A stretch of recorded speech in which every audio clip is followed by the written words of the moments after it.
All right, that was a lot. I just spent the last half hour trying to get this all back up and running. I appreciate it if you're still here with me today, and many apologies if you were waiting for the show and experiencing all those technical difficulties.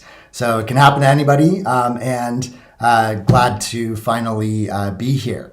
So today I am going to be talking about tips for restarting your technology integrated classroom. I'm going to give 5 tips, and I'll go over a little extra time today if you want to stick around, since I was supposed to start a half hour ago. So just a couple of announcements before we get started. One is that I have partnered with the educators over at Marco Learning for a one-day workshop on January 16th. That is a Saturday.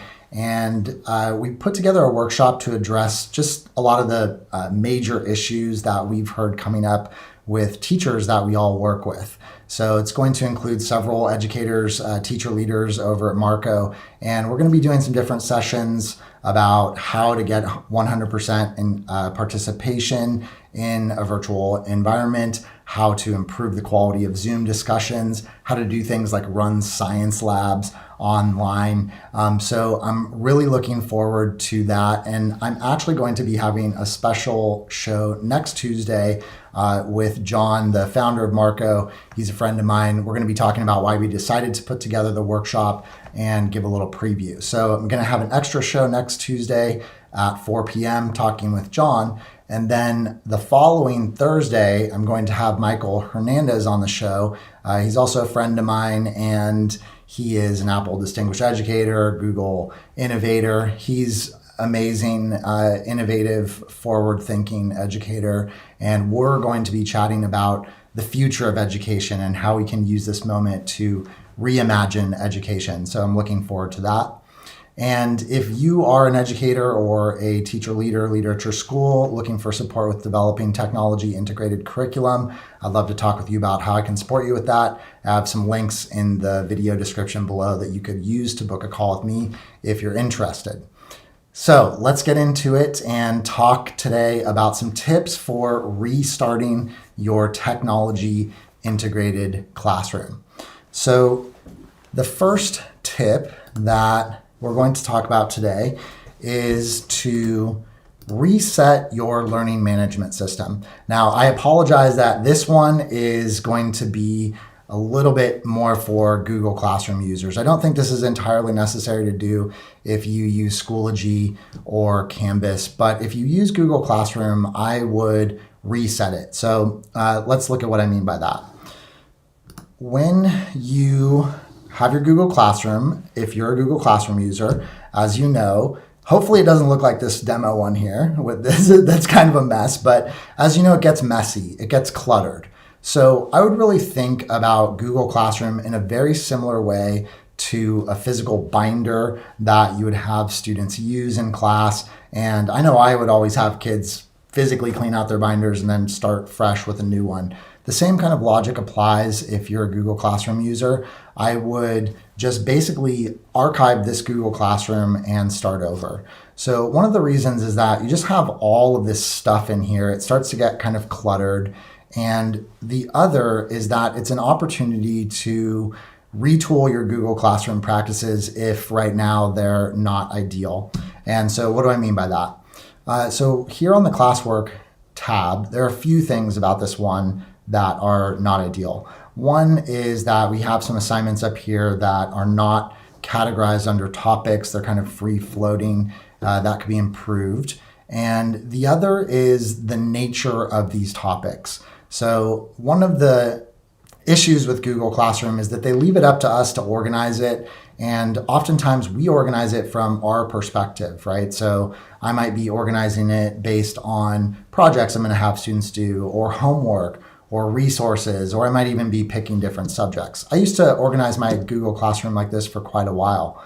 The problem with this type of organization is that it actually is basically asking students to read our minds, right? So when they go in, they have to make a decision about parsing through this and saying, hey, do I have a project that I need to work on? Do I have homework, resources? They don't know.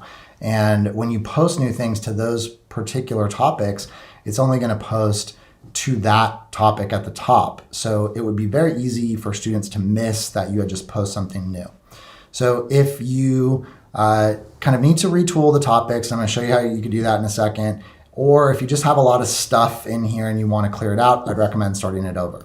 So what you can do is go back here to your Google Classroom homepage, and then just as long as you don't have any outstanding assignments, you can archive this class. So you'd go here and go to archive, and then that's going to put this class into an archive, and it's still retrievable. So you don't have to worry. It's not that the class went away. You can still access all those files. You can still bring them in for later Google Classrooms you create. All the Google Drive folders are all still there. So it's just that one is no longer in use, and I would set up a new one. So you want to set up a new class, and then when you set that class up, I would recommend organizing your Google Classroom. Let's go ahead and, let's leave that there actually. I would organize your Google Classroom based on periods of time. So instead of different topics that are based on subjects or different things students would be doing, I would create topics that are basically organized based on, say, days of the year. So for example, you might say January 4th or week of Jan 4th through the 9th. Okay. Now, I would also include for yourself some sort of internal labeling system.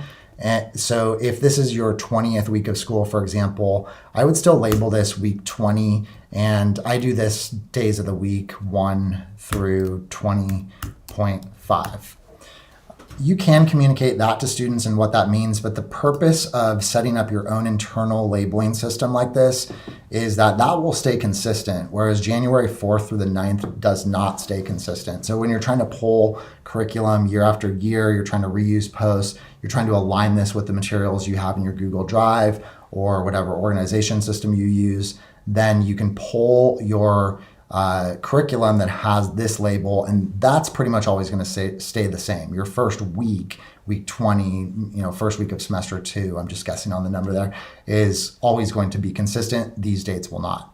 So then what you want to do is make sure that all of your assignments are posted underneath those specific topics.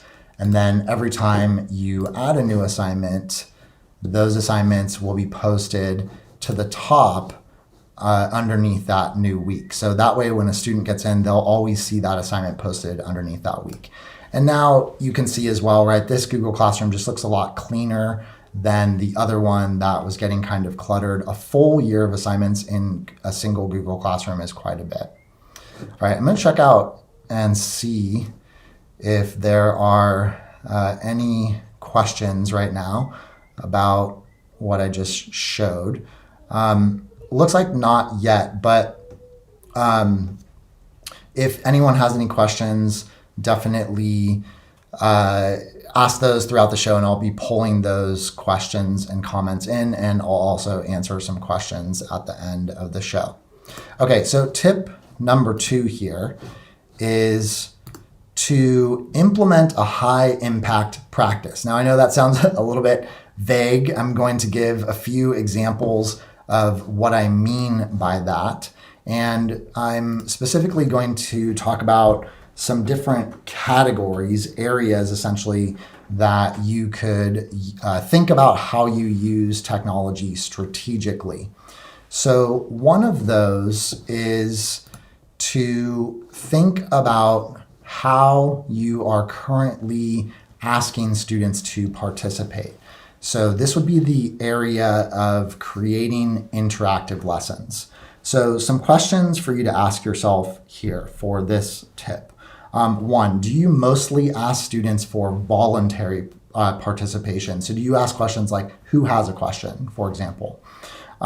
Do you ask students to participate only with a limited means of participation. So, for example, do you just offer students the ability to say speak out, to unmute themselves if you're using Zoom or Google Meet, or to talk in the chat, right? In a classroom, this would look mostly like raised hands as a way to participate, or maybe some sharing with students, with partners, right? And also, if you're kind of feeling like you're struggling with engagement issues, you kind of don't know what students are doing at many points of a lesson, this might be a target area for you. So the idea here would be that you would use tools like Google Jamboard, which I'm showing here. You can use tools like Padlet, Nearpod, Pear Deck. I have tutorials about all of those on my channel, and use those types of tools to elicit responses from students at pretty much any point of a lesson. So for example, let's say that at the beginning of a lesson, we wanted to ask students a question. You can imagine like, hey, what are you all thinking about remote learning? And we're asking some students to maybe unmute themselves, or we're asking students to do things like put their answers in the chat. One alternative is that we could instead set up something like Jamboard, where students could then all post their responses about what they think about this question on a pro-con chart. So for example here, they could say, you know, already have can sleep in, I miss my friends. We could also say something like more time or more flexibility to complete work.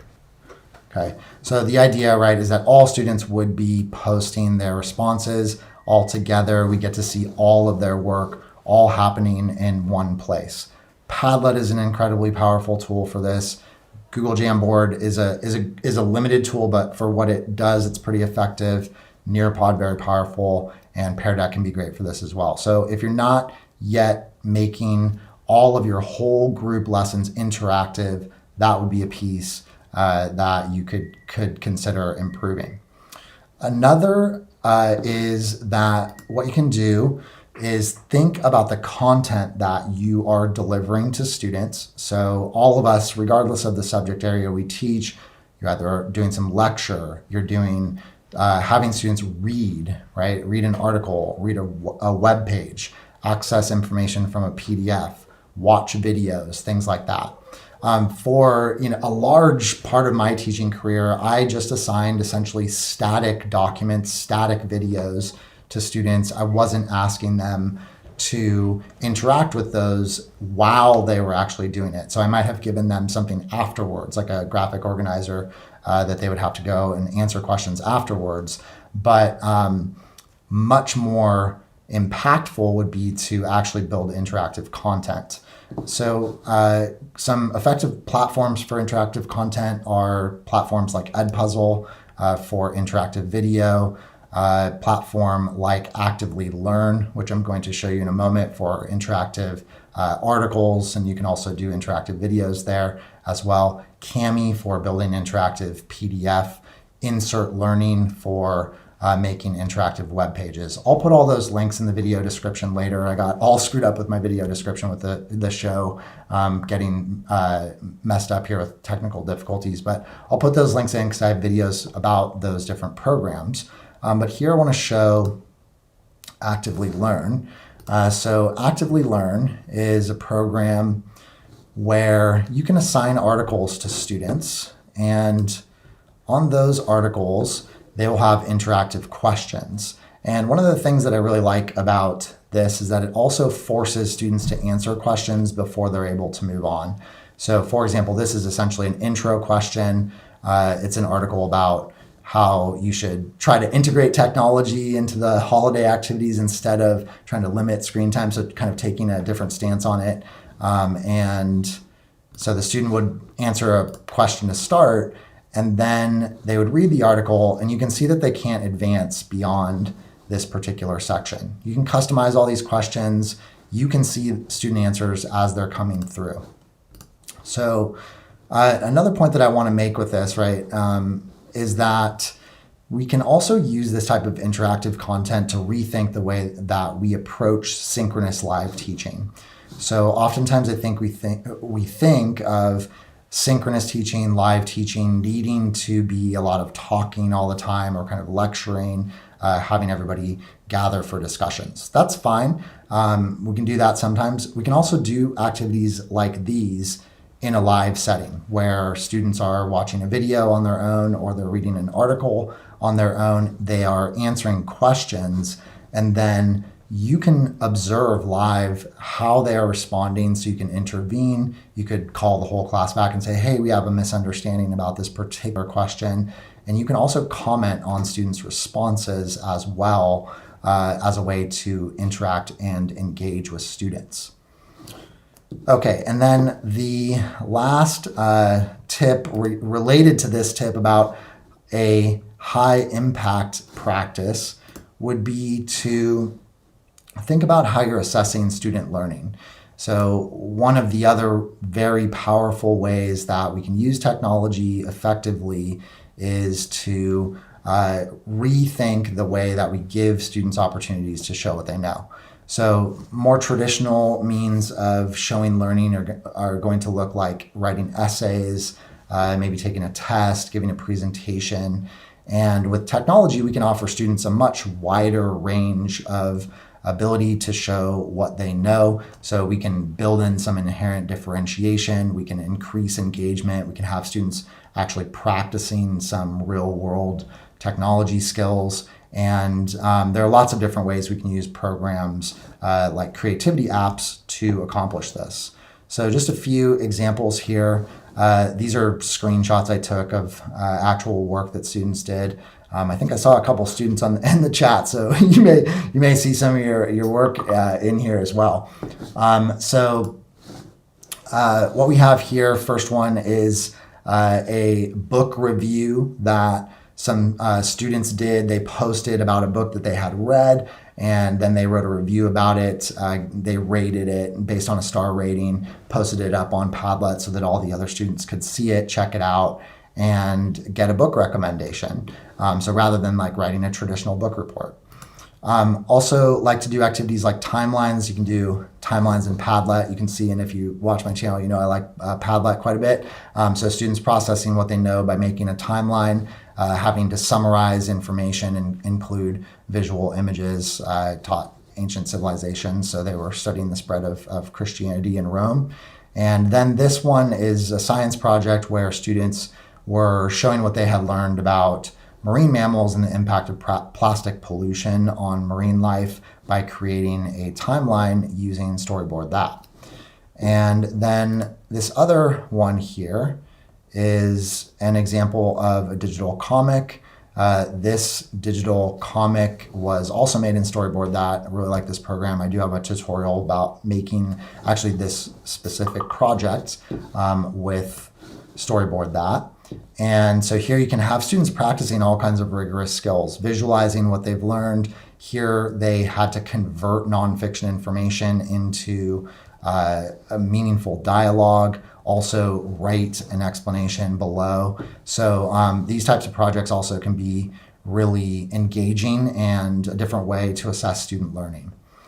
This one was a storyboard that a student did to apply their understanding of the I'm blanking on the term, oh my goodness. Storyboarding, the exposition, conflict, rising action, climax, falling action, and resolution of the novel Freak the Mighty that we had read. Similarly, they had to summarize key parts, but more importantly, identify those key parts on the plot line. That's what I was looking for, a plot line, to show that they had learned that. So still applying a very rigorous skill, and actually, in my opinion, more rigorous to have to do this than to just answer some questions. So I know we're still concerned about needing to get students to be able to answer questions on, say, standardized tests or assessments. If a student can apply it in a real world context, it's likely they will also be able to answer some questions, and you can still have students practice that as well.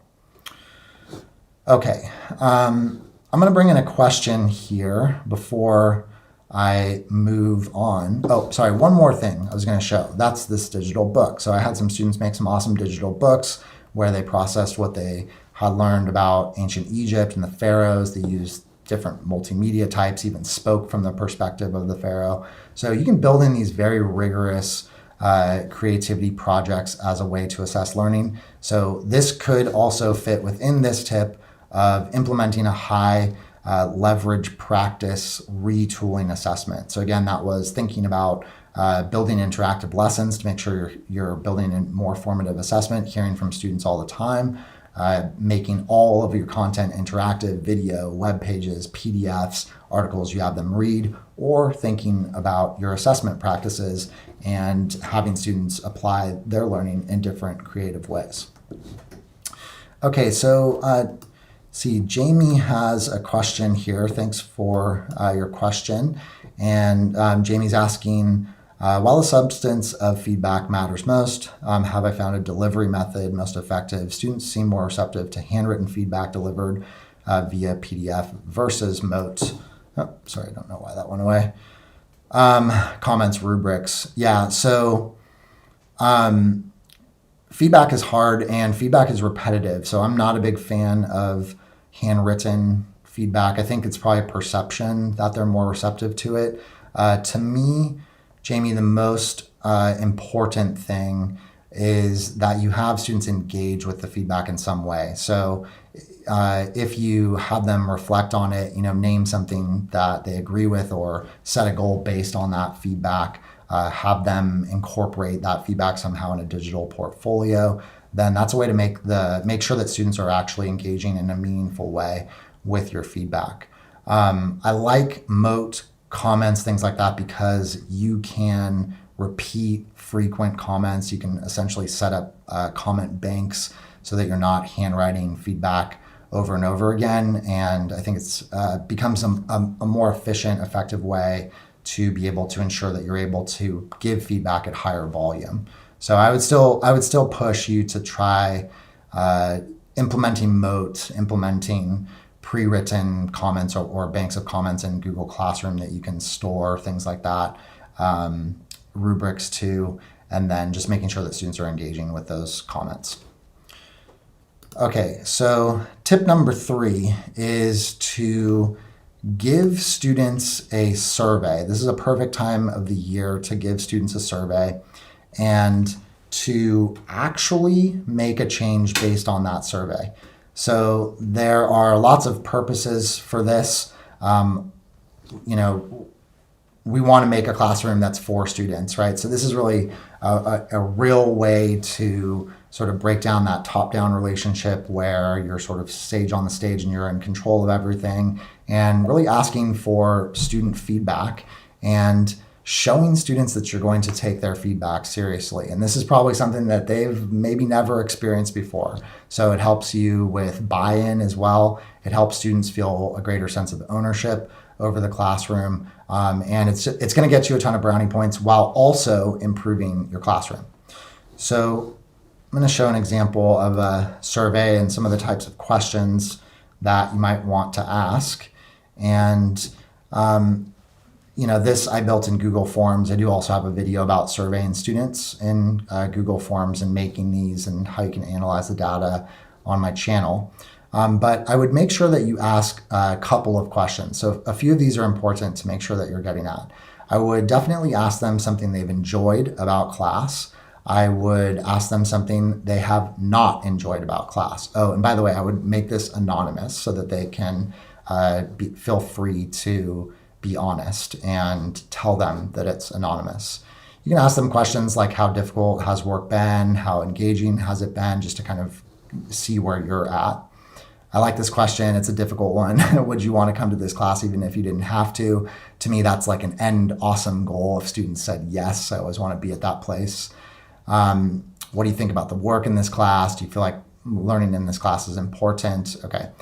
This one is a good question to ask because you can get at what students want to do. So I like to ask questions about what types of creativity apps and projects they would want to do so that I build that in, and I allow them to make suggestions as well. So for example, I had a group of students that really wanted to learn how to green screen, and so I did that with them. It was a challenge, but I figured out how to bring in green screening because they wanted to do it. And then these next questions are really important. So if you could change one thing about this class, what would it be? And I would tell them legitimately, if there's one thing that changed that kind of really bugs you, and you could, if it changed, you'd like this class so much more, what would that change be? What class activities, tech programs have you enjoyed using? What activities or tech programs would you prefer not to use? And then writing any other feedback. So you could extract from any of these questions, the changing something about the class or programs or activities they don't like to use, or just things up here. It's kind of a similar question, right? What you don't enjoy about the class. You'll probably see that you have patterns.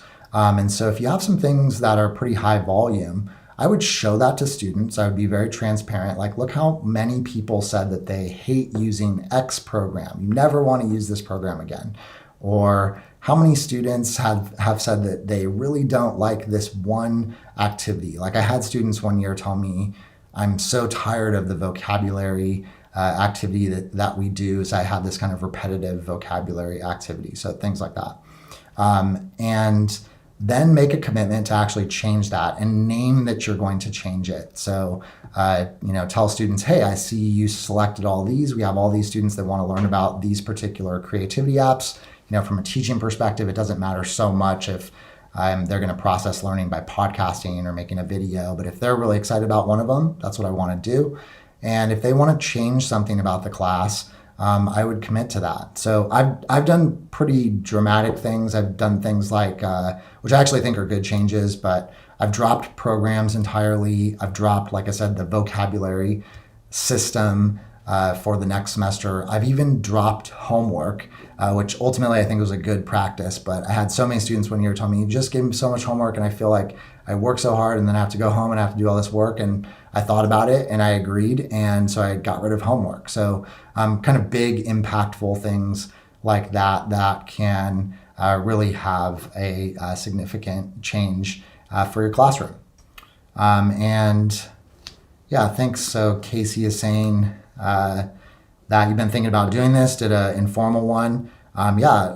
Informal surveys are great too. But there is a benefit in the anonymous survey. You will get different responses if students know that they can be totally honest. So I would recommend considering that. Okay, tip number 4 for restarting your technology integrated classroom in the second semester is to either go deeper with community building activities or think about community building activities that you can do that would be more fun. So oftentimes I know I would fall into this trap where I would think that community building activities were really only for the beginning of the year, and I would stop doing them after a few weeks because I was getting so deep into content. And then second semester I was tired, and so I wasn't always bringing back in community building activities and integrating them throughout. Really, community building isn't just about the 2 weeks in the beginning doing all these community building activities and then dropping off. You want to be, smattering community building activities in throughout the year.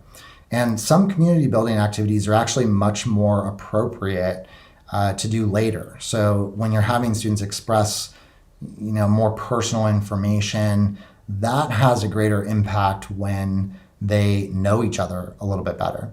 So one idea is that you can have students do activities that are a little bit more, that involve a little bit more. So not something that's, just a quick activity, get to know you activity, but something like what this is a family history video. So they have to go research about their family and then present that to a group of students or to the class. And this is made here in Adobe Spark Post.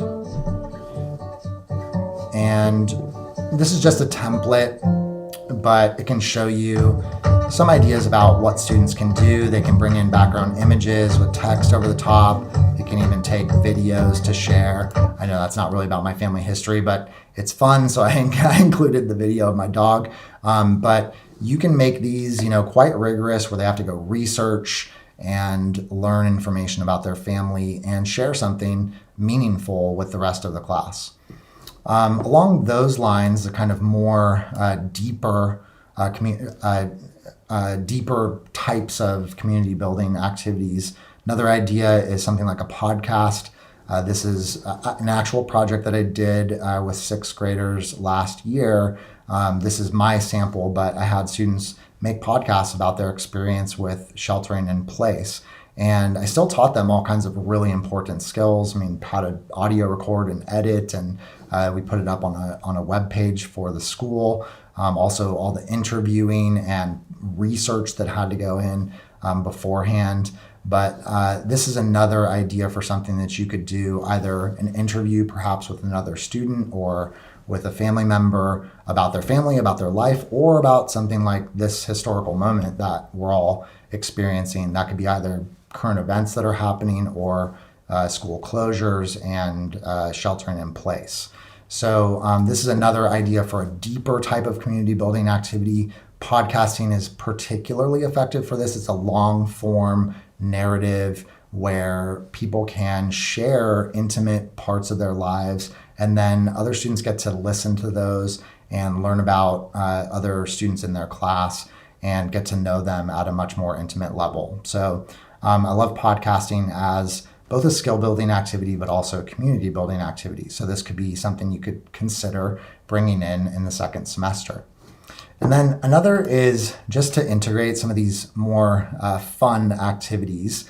So something else that I like to do with students is just do these weekly shares where you're actually prepping students to think about what they would want to share. And each week, at the end of the week, just for a fun activity, they have to take a picture or represent something that we've identified. So, for example, it could be everybody needs to, by the end of the week, snap a picture of yourself on Padlet wearing your favorite article of clothing, and then we'll all have these pictures up and they can comment on them and things like that. So in Padlet, the way that would work, click on a post, go here, and if this is the favorite article of clothing,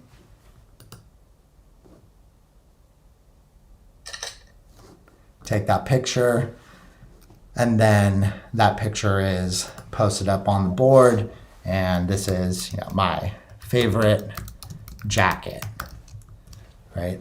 So this is the kind of thing, to me, not limited to any age group. Adults like doing this kind of stuff, and you can have students start to think about what would you want to share. Are you going to bring your animal or your favorite hat or your favorite item of food, things like that. So you get to have students use a program, practice how to use a program in a different way, and also share something fun and build community. You can make it more academic by talking about how to comment and different types of positive interactions that they can have with each other. Okay, the last tip is to think about how you can build metacognition skills and student agency by implementing digital portfolios. Semester 2 is a great time to start digital portfolios with students if you haven't already used them. And you can use digital portfolios to have students take a lot of ownership over the work that they're doing, to annotate that work, to reflect on that work.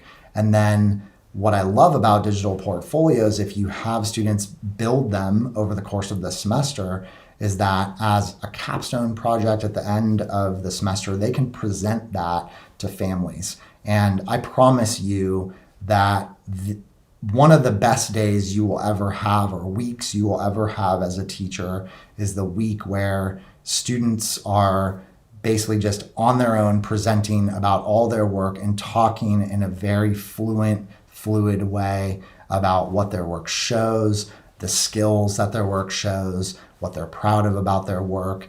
And you can have students pre-record a video about this, or you could have them do it live. So a digital portfolio program that I particularly like is Seesaw. And You can also make digital portfolios in like Google Sites. So if you have a class site with Google Sites, you could teach students how to build a web page relatively easily in Google Sites and do it there. But I really like Seesaw. It's a really effective program for digital portfolios because essentially what Seesaw is a means to be able to layer media. So I know that Seesaw often gets pigeonholed a little bit as a program for elementary students, and the reason for that is because of the ability to add all this different type of media. So you can, students can respond with drawings, with photos, and then, once they're in there, they can also use all these other tools as a way to respond. So they don't have to be able to read necessarily, which is why it's effective for younger students, and it can kind of serve as a learning management system for younger students. But really at its heart, actually, Seesaw is a digital portfolio program. And in my mind, digital portfolios are, I can't think of anything more appropriate for older learners. Not that younger learners can't do it, but to really be able to speak intelligently about what your work shows, that's a higher order thinking skill. So just some examples here. This is a reading log. So I had students track their reading progress, and then they had to annotate it and talk about what it shows and talk about their goals. And then you could link to like a tracker or something like that they have. This is that same digital comic that I showed where I prepped students to make boxes to annotate over their work, and then they had to write a main skill that it showed, so visualizing what they read, changing the nonfiction into dialogue, and then down below also writing why that student had chosen the work for their portfolio, talking a little bit about the content area, so what it shows about what they learned about change from Paleolithic to Neolithic, what they're proud of about the assignment. And you could even think about different categories. It doesn't just have to be best work. You could have students pull work that shows some improvement in an area, something that they struggled with, something that shows excellence, in a particular skill that you teach. So you can make them quite dynamic. And another thing that I like about digital portfolios and Seesaw is that it's a way that you can tech integrate without always using technology. So I still did a lot of paper projects with students. This is an example of a physical timeline that students did on paper. But the tech integration piece here was that students took a picture of it, uploaded it into Seesaw, and then annotated it and wrote, what it showed, what it was, what skills they demonstrated, what they had learned. And so this can also be a way, if you're thinking about, if you're doing a remote classroom and you want students to still be doing some stuff on paper, but you want it to be captured in a single location in a digital portfolio, they could do that here. So you can envision here, the student has all this work. This is just a demo one here, but the student has all this work, and then at the end of the semester, they're able to go back to it. You can prep them to talk about each of their pieces of work in front of their families, and it's just a really amazing experience. So that is my last tip for today for restarting your technology integrated classroom, to think about starting to have students build digital portfolios. And just logistically, I would think about on a monthly basis having students go back, collect some pieces of work from the work that they did over the course of the month, and spending a class period having them pick that work and then go in and annotate it and set them up with sentence starters so that they're successful and they're high quality. Once you do that once or twice and really scaffold that and prep students to do it, they'll be able to go out and do it on their own. And with Seesaw, I've had students do all kinds of really cool stuff, record little videos of themselves talking about their work. They just make them really awesome. So recap, and then I'm going to answer some questions. Tip 1, reset your learning management system. So you basically just restart it from the beginning and archive your old one, and make sure that your topics are, if you're using Google Classroom, are based on weeks, so they're really easy for students to understand. Tip 2 is to implement a high leverage practice. I specifically named interactive whole group lessons, interactive content, or thinking about offering different types of assessments so that students would be applying learning in a more authentic way. And each of those also, although I didn't talk too explicitly about it, those are all ways to embed authentic differentiation using universal design for learning strategies. So if you're looking to differentiate as well, interactive whole group lessons, interactive content, and rethinking assessment. My third tip was to survey students and make a change based on what the students said so that you're really being responsive, showing that you're being responsive to students.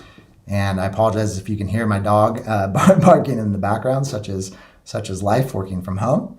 And tip 4 is to build back in some community building activities, maybe a weekly short one, like having students post little things about themselves, having them even request what they would be posting about. And then also thinking about how you can go deeper, have students do more in-depth projects where maybe they're sharing about something about their family, family history, things like that. And then the 5th tip is to build metacognition skills and agency by starting up digital portfolios and then considering doing student-led conferences at the end of the semester.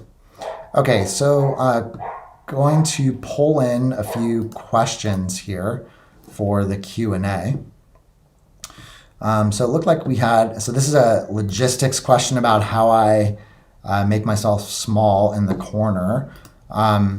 So I'm using software called Ecamm, and I have a green screen behind me. And Ecamm, I'll have to do a live show about it at some point. Ecamm basically allows you to switch different screens. So what I'm doing when I'm clicking around is choosing the different screen that I've preset up. You can change the size of your image, and then with the green screen, you can put yourself on overlaid over the top of the screen. So I'll do a show about how to do that because I know people are interested. I do have a video on my channel called How I Make My YouTube Tutorials, and in that video, I talk about how I do that for my actual tutorials that I post on YouTube using a program called ScreenFlow. But the key thing is you need green screen and you need video editing software if you're going to do pre-recorded videos, or you need software to live stream that way. Okay, and there were some questions here about Seesaw. So Karen had a question about if I had to pay for Seesaw or my school. So no, in fact, I've never had a Seesaw enterprise account, the school account for Seesaw. There are benefits to using it for sure, because that's going to allow students to keep portfolios over multiple years and build them across multiple years and have them with different teachers. But I've never had access to that. So I've always just used the free version, actually, of Seesaw, and it's been great. Yeah, I agree with this, Andrea, that it's actually very robust for a free program. You can get a ton of usage out of just the free version, and try it out for a while and figure out if you want to pay for it. Yeah, and some comments on here about it being free. Yeah, it definitely is free. And, yeah. So this is that point about holding on to activities year after year. So if you kind of decide that's going to be a plan, your whole school is going to do that and build digital portfolios, then it could certainly be useful to have the school version. Okay, so let's see, Carol. If I implement rigorousness and relevance framework in my classes, no, I'm not actually familiar with that specific framework.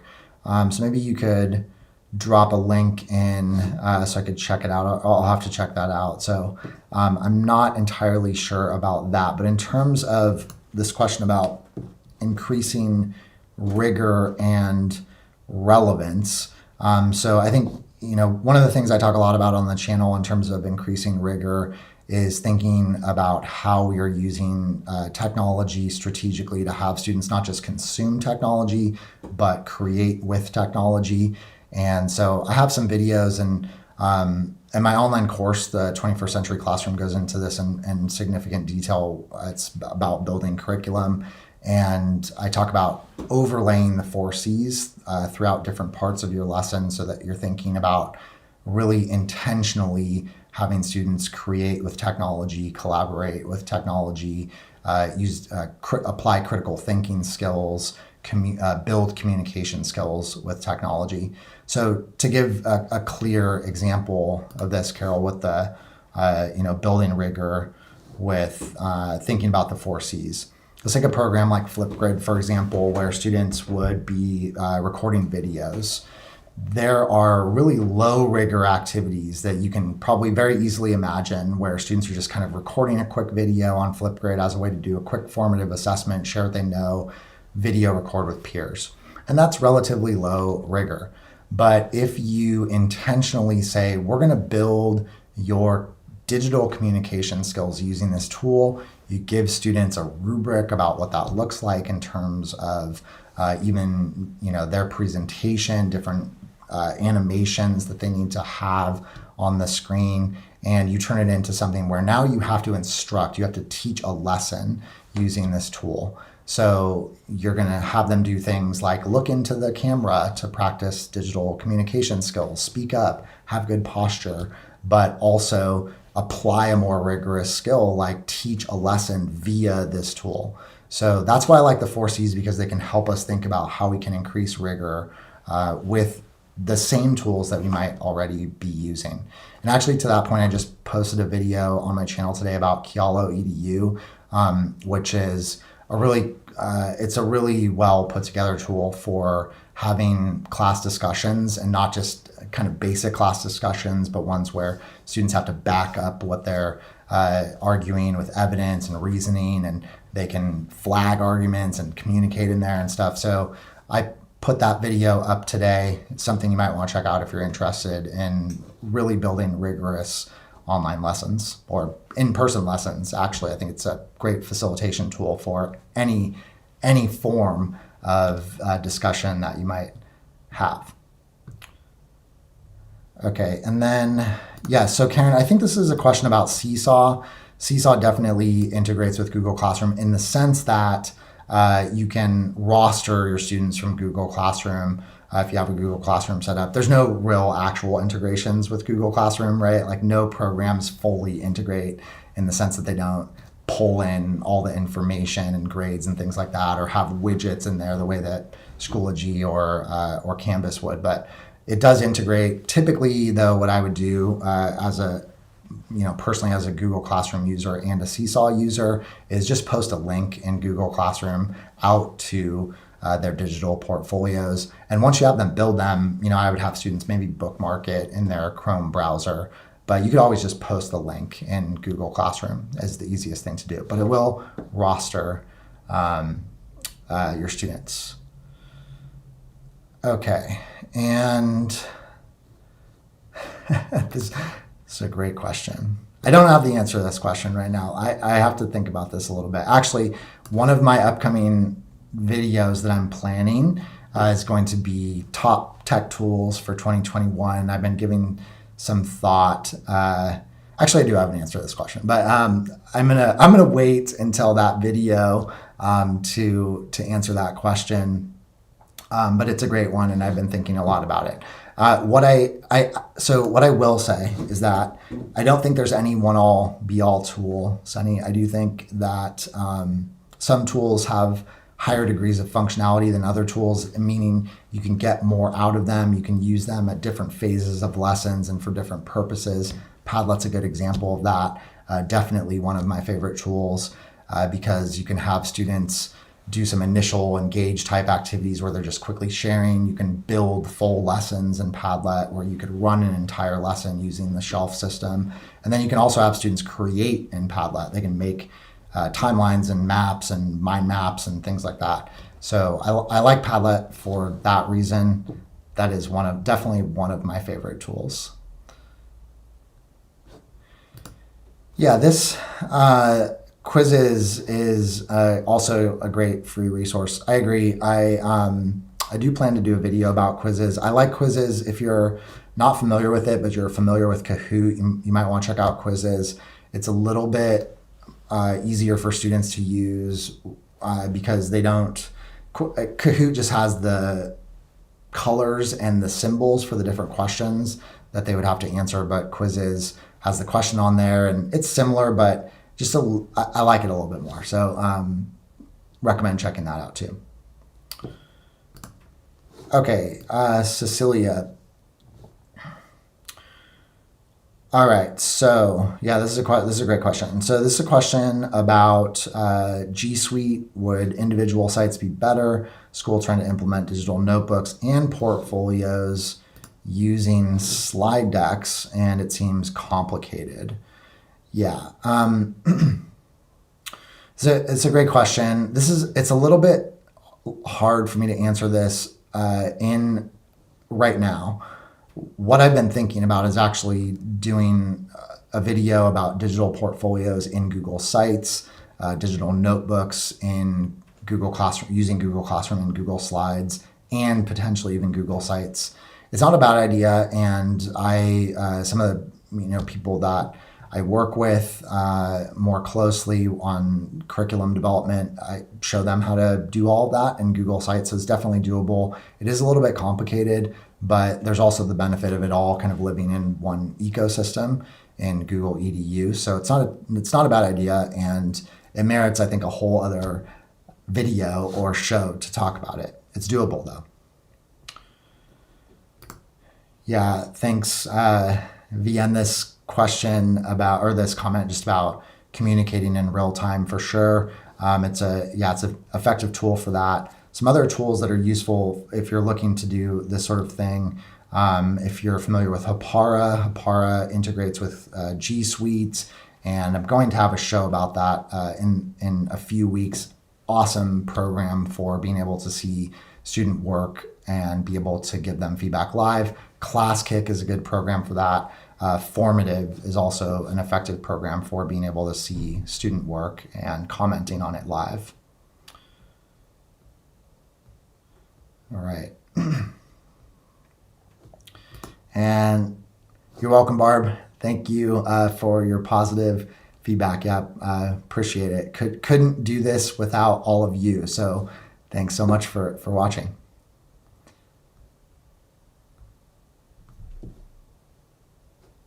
All right. So yeah, a lot of comments about Quizzes and Seesaw. And yeah, Carol, just this one thing. So about digital notebooks being fairly easy on slides. I think the one place where people get a little bit hung up is the need to be able to push new slides out to students. You can do that with an app like Push to Slides, or an extension like Push to Slides, or Slip and Slide, Slip and Slide is an extension. Push to Slides is a free program that Alice Keeler put together to be able to push new slides out to pre-existing slide decks that you've already assigned through Google Classroom. Another way you can do that is also posting that as a view-only slide deck that you would essentially train students to make a copy of and put in their individual slide deck. So there's some different ways to do it, but that's definitely where people get hung up, is when they want to just be able to continue to add slides after the slide deck has been pushed out. You can do it, it just has some additional steps. All right. This question about debates. Yeah, so this is about the video that I just put up on my channel about Kialo EDU, and if I have ideas on live and virtual debates. Debating is actually something I used to do a lot with students. One of the more popular activities. I think it merits doing both. They're different, in my opinion. Doing a live debate is an awesome experiential experience that you should do. We used to do one like Sparta versus Athens, and I dressed up as Zeus, and I had a whole built Mount Olympus around my teaching stand, and students all dressed up for the side that they were representing and stuff. And we did one where we put Emperor Chin on trial, and I surprised the students with my paraprofessional dressing him up as Emperor Chin and bringing him into the room in chains and stuff. So, I mean, that is hard to beat when you have those kinds of cool live debates. You make them real experiential. You bring in a big gavel and stuff. And I would definitely recommend doing that. Online debates, just totally different. I do them too. I love debates as a way to have students practice argumentation and counter-arguing and research and backing up claims with evidence, and they get into it. So I'd recommend doing both. They're actually quite different experiences. Yeah, and you want to keep. Yeah, I would keep the mock debate. Do it live. There's value in doing it live for sure. I mean, where the tech integration piece could come in still with live debating is how students are getting information and reliability of information, right? So it might be more around the digital citizenship piece, the critical thinking piece, around how they're gathering that information and presenting it, but still potentially presenting it in a live environment. Okay. Thanks for this suggestion here. So, yeah, students will be bringing digital devices. Great if I could do a show on face-to-face lessons using those devices. This is my wheelhouse. This is actually, I know that I talk a lot about remote teaching because that's the context that we're in, but most of the things that I've developed and done are actual live with students in the classroom. And that's where you can really use it just as a layer that brings in an entirely different dynamic. So definitely can continue to talk about how to do live lessons. I would also say that everything that I do, even though a lot of my videos and tutorials I label as remote learning specific, there's nothing that I show that I wouldn't do with students in a live classroom environment. Okay, so it looks like those are all the questions. And thanks for coming. And again, thanks so much if you tried to come to the show originally and got all caught up with the technical difficulties. I had some major issues. I was like a half hour late. So I appreciate everybody coming in and sticking with me. So thanks so much. And again, just to close out, reminder, January 16th, I'm going to be co-hosting a workshop with Marco Learning, a bunch of awesome educators over there. We're going to be talking about reinvigorating your 2021 classroom. So some of the ideas I talked about here, I'll be going into greater depth about how to implement creativity apps and how to get 100% participation no matter what your teaching situation is. But there will be other teachers who are presenting, teacher leaders presenting about building engaging Zoom lessons, doing lessons about how to do science labs online, things like that, how to build community in fully virtual environments. So I will put the link. I know my whole video is probably screwed up right now. There's no links, but I will put the link to that if you're interested in checking that out on the 16th. That's a Saturday. And then I'm also going to be having a special live show next Tuesday at 4, same time, with my friend John from Marco.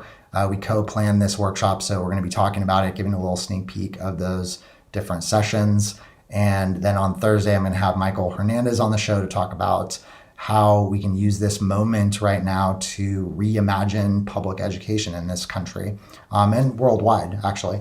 So looking forward to that conversation. And then lastly, if you are a teacher, if you are a school leader, you're interested in working and learning how to develop fully tech integrated curriculum, you're learning and interested in learning how to develop professional development and deliver professional development that helps teachers integrate technology in strategic ways, I'd love to talk with you about how I could help. There are some links that I will put in the video description that you could click through to be able to book a quick chat with me so I could hear about your situation. So thanks so much again for sticking with me on this tech difficulties evening. And thank you as well for all the engagement. Last question here, sorry. This one about time on the 16th.